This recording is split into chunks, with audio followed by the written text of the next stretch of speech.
안녕하세요. 머니네버 수입 짐즈 에디터입니다. 오늘 테슬라에 대해서 같이 좀 짧게 이야기 나눠보려고 하는데요. 현지 시간으로 1월 2일 테슬라 주가가 6%나 좀 크게 하락을 했습니다. 상당히 좀 아쉬운 퍼포먼스를 보여준 셈인데 이날 좀 무슨 일이 있었길래 주가가 이렇게까지 많이 빠진 건지 한번 같이 알아봅시다. 가장 먼저 테슬라에게 있어서 좀 한 가지 최근 악재가 있었던 것은 바로 신년 공휴일에 있었던 사이버트럭 폭발 및 화재 사건입니다. 라스베가스에 위치한 트럼프 호텔 앞에서 테슬라 사이버트럭이 불이 붙는 그런 사고가 있었는데요. 이로 인해서 사이버트럭에 탑승하고 있던 승객은 1명이 사망을 했고 주변에 있던 사람도 7명이 부상을 당하는 그런 사고가 있었습니다.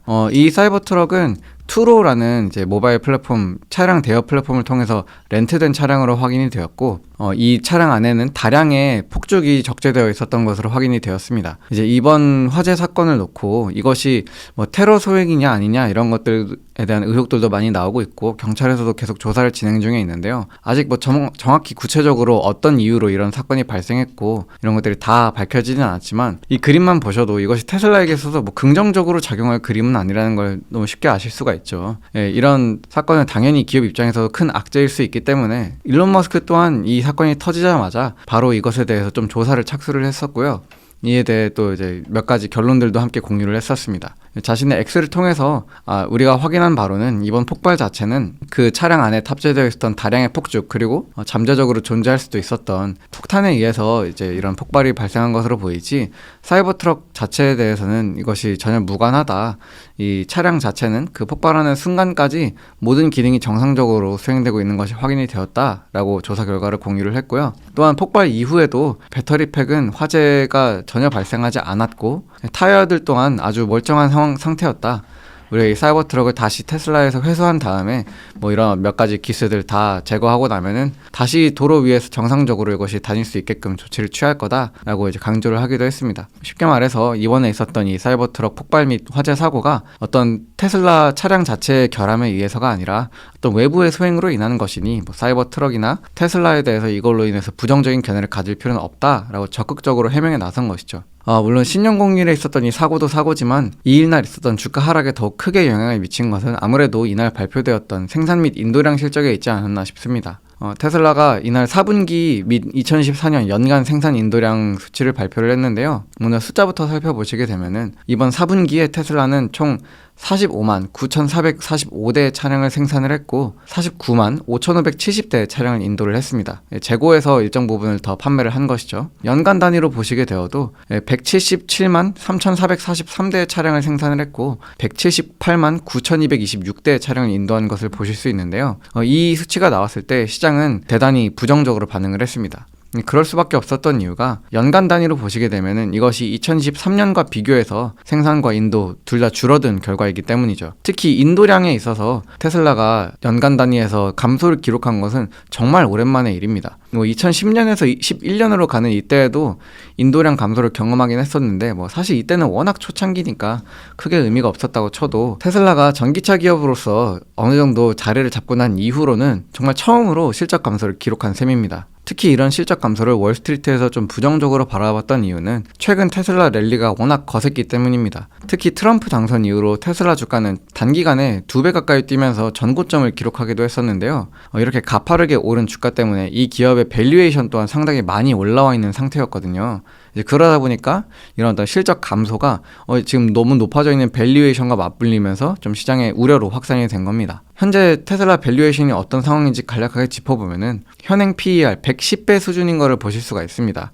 PER, 이 주가 수익 비율이라고 하는 것은 어떤 한 기업의 시가총액을 그 기업이 한 해 동안 벌어들인 순이익으로 나누어서 계산한 값을 뜻합니다. 쉽게 말해서 테슬라가 1년 동안 벌어들인 순이익의 110배에 달하는 가격으로 지금 테슬라가 거래가 되고 있다는 뜻이죠. 굉장히 높은 어떤 가치 평가가 이루어지고 있다라고 평가를 할 수 있는데 또 하나 여기서 우려가 되는 지점 중 하나는 이 선행 PER도 117배로 굉장히 높다라는 점입니다. 이 선행 PER이라고 하는 거는 앞으로 12개월 동안 이 기업이 벌어들일 것으로 예상되는 순이익 전망을 가지고 계산한 주가 수익 비율을 말을 합니다. 어떤 고성장하는 기업에서는 현행 PER이 굉장히 높더라도 지금의 높은 어떤 밸류에이션을 미래의 성장으로 이것이 충분히 정당화할 수 있게 되는 그런 선행 PER이 오히려 떨어지는 그런 모습들이 되게 자주 나타나고는 하거든요. 엔비디아가 대표적으로 그러했죠. 지금 당장의 주가 수익 비율을 보면 굉장히 높지만 앞으로 1년 동안 이 기업이 수익성을 정말 가파르게 더욱 상승시켜서 지금의 어떤 높은 주가를 충분히 정당화시킬 수 있는 그런 국면이 예상되는 그런 기업들이 있는가 하면은 사실 테슬라의 경우에는 앞으로 1년 동안 벌어들일 순이익 전망이 그렇게 긍정적이지는 않습니다. 지금 오를 대로 올라버린 주가를 크게 정당화하기는커녕 이제 거의 제자리 걸음하는 수준으로 수익성이 머무를 것이다라고 이제 시장에서 예상을 하고 있는 만큼 선행 PER이 크게 떨어지지 않는 모습을 보실 수가 있죠. 이런 것들이 배경이 되다 보니 이번 분기에 기록한 실적 감소, 인도량 감소가 더욱 좀 눈에 띄는 우려 사항으로 나타나게 된 겁니다. 실제로 테슬라와 다른 동종업계 기업들의 어떤 밸류에이션 매트릭을 비교해보게 되면요, 여기 Y축이 주가 수익 비율인데요. 스텔란티스나 포드나 GM이나 혹은 루시드 리비안 같은 다른 전기차 스타트업과 레거시 자동차 기업들과 비교해도 테슬라의 주가 수익 비율, 밸류에이션이 훨씬 더 높다는 걸 보실 수가 있습니다. 또한 자동차 기업들뿐만 아니라 여러 빅테크들, 다른 매그니피센트 세븐 기업들과 비교해도 테슬라의 밸류에이션이 상당히 높은 것을 확인하실 수가 있죠. 이런 높은 밸류에이션 때문에 이번에 어떤 인도량 감소가 더욱 주목을 받고 있는 겁니다.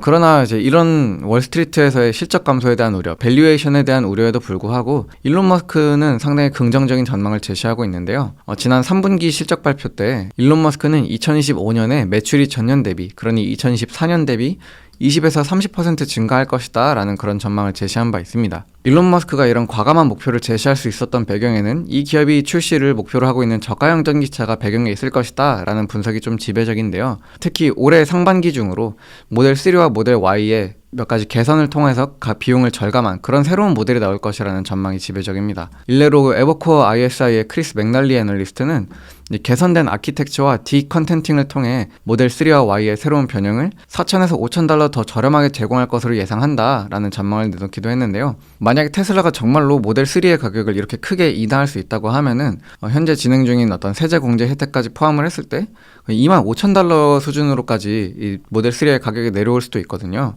그렇게 되면은 더 넓은 시장을 공략하는 데 있어서 분명히 주요하게 작용할 수 있을 것으로 생각되는 만큼 이것이 정말 실제로 구현될 수 있을지도 되게 주목할 포인트가 될 것 같습니다. 참고로 여기서 이 크리스 맥널리 애널리스트가 말한 디컨텐팅이라고 하는 거는 차량의 특정 구성 요소나 기능을 제거하거나 어떤 단순화함으로써 생산 비용을 절감하는 전략을 뜻하는데요. 대표적으로 테슬라가 자율주행 기술을 구현하는 데 있어서 각종 센서를 다 제거하고 라이다 같은 비싼 부품을 쓰지 않고 전부 다 카메라로 대체하는 이런 시도들을 이제 디컨텐팅의 대표적인 사례라고 볼 수 있습니다. 테슬라가 정말 이런 방법들을 통해서 소위 말해서 어떤 루머에서는 테슬라가 뒷선에 열선 시트를 뺀다 이런 얘기가 있기도 한데 정말로 그럴지는 지켜봐야 되고, 어쨌든 이런 어떤 부품들의 간소화나 공정 최적화를 통해서 비용 절감을 꾸준히 이루어내서 모델 3와 Y의 가격을 낮추고 또 추후에는 이 사이버캡, 로보택시 아키텍처를 기반으로 한 그런 더 저렴한 모델 2까지 출시를 할 수 있다면은 정말로 이 테슬라라는 기업이 전기차 전환을 견인하고 또 더 많은 시장을 공략하는 데 있어서 크게 주요하게 작용을 할 수 있을 것으로 생각이 되죠. 이런 것들이 올해 안으로 어느 정도 진척을 이룰 수 있을지는 굉장히 중요한 포인트가 될 것으로 생각됩니다. 다만 일론 머스크가 제시하는 이런 긍정적인 비전과 별개로 테슬라가 정말로 그 목표를 이룰 수 있을 것이냐에 대해서는 좀 우리가 조심스럽게 접근할 필요는 있어 보여요. 왜냐면은 테슬라 최근 들어서 매출이 증가하는 속도가 대단히 감소하고 있거든요. 2021년까지는 연간 단위로 70%라는 말도 안 되는 수준의 매출 증가를 이루었던 것과 달리 2022년 그리고 재작년에 들어서면서 이 매출 증가율은 정말 꾸준히 하락세를 나타내고 있습니다. 특히 2024년 같은 경우도 그 3분기까지의 어떤 추세나 이번 4분기에 기록한 연간 단위의 인도량 감소를 생각을 했을 때 매출이 거의 제자리 걸음할 것으로 예상이 되고 있는 상황이거든요. 그러다 보니 이런 어떤 정체된 성장을 2025년에 많이 끌어올릴 수 있을 것인가, 이 부분 굉장히 주목해서 지켜봐야 될 것 같습니다.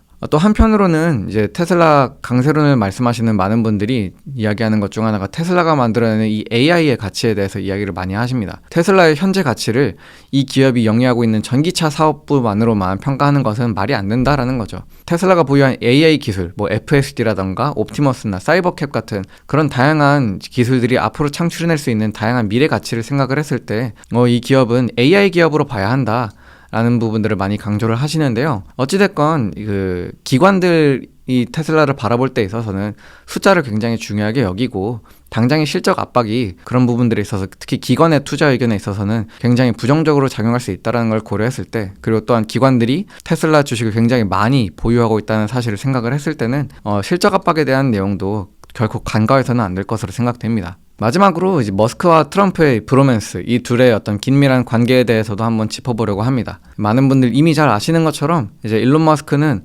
트럼프가 대선을 준비하던 후보자 시절부터 그를 적극적으로 지지하면서 진짜 완전히 올인해서 그를 지지하면서 아주 애정 공세를 펼쳐왔죠. 뭐 그런 어떤 노력이 있었기 때문에 트럼프 당선이 확정되자마자 이 테슬라의 주가가 급격하게 뛴 것도 있고요. 다만 이런 파트너십에 대해서 이 일론 머스크와 트럼프의 묘한 관계에 대해서도 시장에서 이제는 다소 엇갈린 시각을 내비치고 있습니다. 주가가 그만큼 많이 오르기도 했기 때문이죠. 먼저 트럼프와 머스크의 관계에 대해 긍정적으로 바라보는 대표적인 인물로는 미즈호의 BJ 라케시 애널리스트가 있습니다. 라케시 애널리스트는 향후 4년 동안, 그러니까 트럼프 임기 기간 동안 이 특이한 호재가 테슬라에게 있어서 유리한 방향으로 작용할 것으로 보고 있다라고 이야기를 했는데요. 특히 유리한 규제 전망, 여기서 그가 말하는 규제라고 하는 것은 자율주행과 관련한 규제인데요. 이런 규제들이 트럼프 행정부와의 협력을 감안할 때 테슬라는 다른 경쟁사에 비해 전반적으로 더 나은 위치에 있다라는 긍정적인 평가를 내놓은 인물도 있었고요. 반대로 일론 머스크가 너무 정계에 깊게 결부되는 것에 대해 좀 부정적인 견해를 내비치는 그런 시각들도 많이 있습니다. 대표적으로 일론 머스크의 이 도지 활동,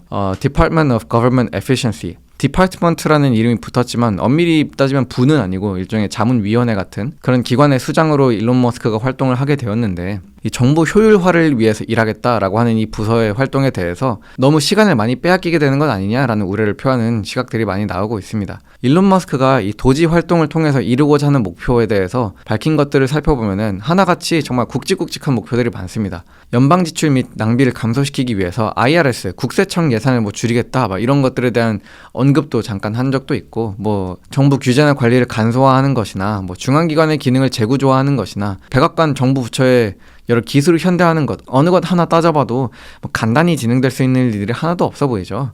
이 모든 중대차한 과업을 이루고 난 다음에 최종적으로는 이제 도지를 해산하는 것, 이것이 일론 머스크가 자신의 목표다라고 밝히면서 이제 이야기를 했었는데요. 일론 머스크 본인이 이것은 마치 맨하튼 프로젝트와 같은 어떤 대규모의 어떤 그런 재구조화가 이루어질 것이다 라고 이야기를 했던 만큼 이 많은 일들을 함에 있어서 너무 많은 시간과 노력을 들이게 되는 건 아니냐라는 그런 견해가 나오고 있는 겁니다. 실제로 도지에서 그 인력 모집을 한 공고를 보았을 때도 We need super high IQ small government revolutionaries willing to work 80 plus hours per week. 우리는 정말 슈퍼 IQ, 엄청나게 높은 IQ를 지닌 이 소형 정부에 대한 어떤 혁신을 이루고자 하는 그런 일꾼들을 원하고, 그 일꾼들은 일주일에 80시간 넘게 일을 할 수 있어야 된다, 이런 이야기를 하기도 했었고, 일론 머스크도 자신의 X를 통해서 이것은 정말 많은 적들을 만드는 일이 될 거지만 보상은 하나도 없다라고 이야기를 하면서 이거 무보수로 80시간 넘게 근무를 시킬 것이냐, 이런 것들에 대한 것이 논란이 되기도 했었죠. 이런 어떤 전후사정 논란들을 떠나서 우리가 어렵지 않게 짐작할 수 있는 것은 이 도지라는 위원회에서 앞으로 해나갈 일이 굉장히 어려운 일이 될 거고, 많은 시간과 노력과 인적 자원을 잡아먹는 일이 될 것이다 라는 점인데, 이 모든 일들을 하면서 일론 머스크가 동시에 스페이스X도 운영을 하고 보링 컴퍼니도 운영을 하고 XAI도 운영을 하고 뉴럴링크도 운영을 하면서 테슬라까지도 주가 관리를 잘 해나가면서 운영을 할 수 있을 것이냐라는 것에 대한 우려가 나오는 겁니다. 대표적으로 오토포캐스트 솔루션의 부회장 샘 피오라니는 머스크가 정치에 발을 들이면서 핵심 사업에 대한 집중력을 잃어버릴 수 있다라는 그런 부정적인 견해를 내놓기도 했어요. 마지막으로 테슬라에 대한 목표 주가 간단히 살펴보고 마무리를 해볼까 합니다.